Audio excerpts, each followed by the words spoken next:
Okay, let's rig a couple of these puppies up and we'll show you a variety of ways to rig the different baits. First one we're going to do is an exposed jig rig on a 6-inch hollow belly using the new backbone jig with the grub keepers designed expressly for these baits. Conventional round grub keepers don't stay in these like this one does because it's hollow. You need this style of jig. Okay, lay your jig along the bait. You know where the hook point's got to come out the back, so we put a little nick in the back of the bait. It's hollow, so it's got to come through the ring, don't matter. Very simply, just stick it in the nose. It's a hollow bait. You'll get to the point where you don't even need to nick the back of them. You just run it down, drag that hook point out, slide the bait up over the jig, grub keeper, and there you have an exposed jig rig. Very important for things with big mouth, barramundi especially. You'll get much more hookups on this style of rig than you will on a weedless rig, which we're going to do shortly. This is the preferred way to rig these baits if you're in open water and you want more hookups. Okay, the second rig we're going to do is the weedless rig.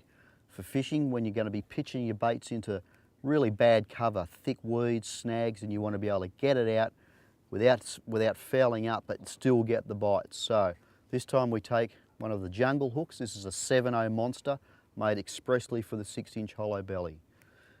Very simple again, just lay it on there. You know where the hook needs to come out. With this one, bury it in the nose.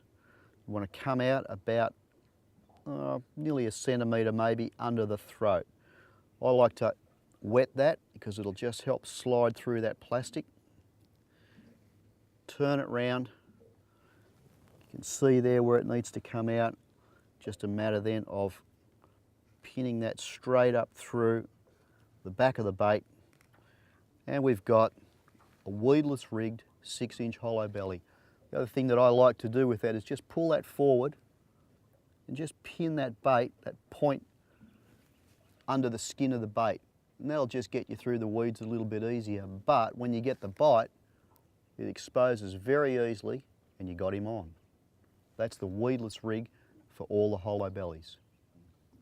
The little 3-inch jerk shad hollow belly, you can rig that in a different way. You can use a conventional jig on it if you want to, the normal nitro style of jig in an appropriate size, of course. That will work on these because there's a little bit more meat in the head, but you can center weight these as well. Just using a nitro torpedo jig. You want to put the hook in on the right side, just a little back from the eyes. Takes a little bit of rigging this one, but it is worthwhile. Work that hook point right down through the cavity until you're almost at the back of the cavity. Bring it out. Helps to wet it. Okay, what we're trying to do here is bring that bait right forward and get that in there. There you go. The torpedo weight is inside the bait. The toe points from the top of the head. The hook is well exposed. It'll swim with a slight head down action, but you still get a little bit of wiggle on the tail.